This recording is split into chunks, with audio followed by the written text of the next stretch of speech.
नमस्ते, मेरा नाम है केशव झा और मैं बिहार को रिप्रेजेंट करता हूँ।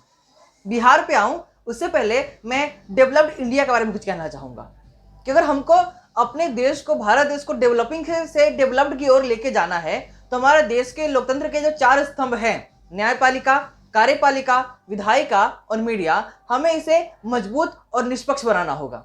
इनके बिना मजबूत बने और बिना निष्पक्ष बने हम अपने लोकतंत्र को उस ऊंचाई पर नहीं पहुंचा सकते हैं। हम अपने देश को डेवलप्ड बिल्कुल नहीं कर सकते हैं। भारत देश 28 अलग अलग राज्यों और 9 संघ शासित प्रदेशों से मिलकर बनता है। उसमें एक छोटा सा राज्य है बिहार। कहने में छोटा है लेकिन राजनीतिक मायनों में बहुत बड़ा है।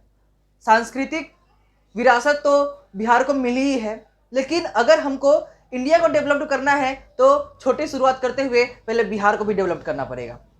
बिहार को डेवलप करने के लिए जो पहली मुहिम हमको करनी पड़ेगी वो बिहार की शिक्षा व्यवस्था और बेरोजगारी, इन दोनों पर खास ध्यान देना पड़ेगा।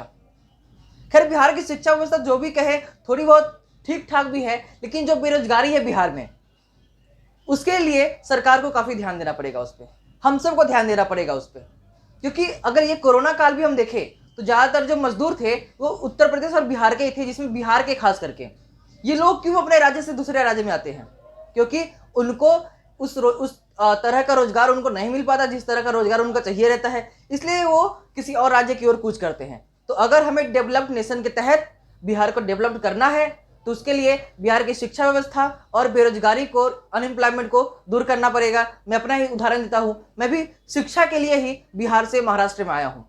तो यही मेरी कहना होगा कि हमको डेवलप्ड नेशन के लिए बिहार को डेवलप करना पड़ेगा और बिहार के डेवलपमेंट के लिए हमको जो बिहार की शिक्षा व्यवस्था है और अनएम्प्लॉयमेंट है इसे डेवलप करना पड़ेगा।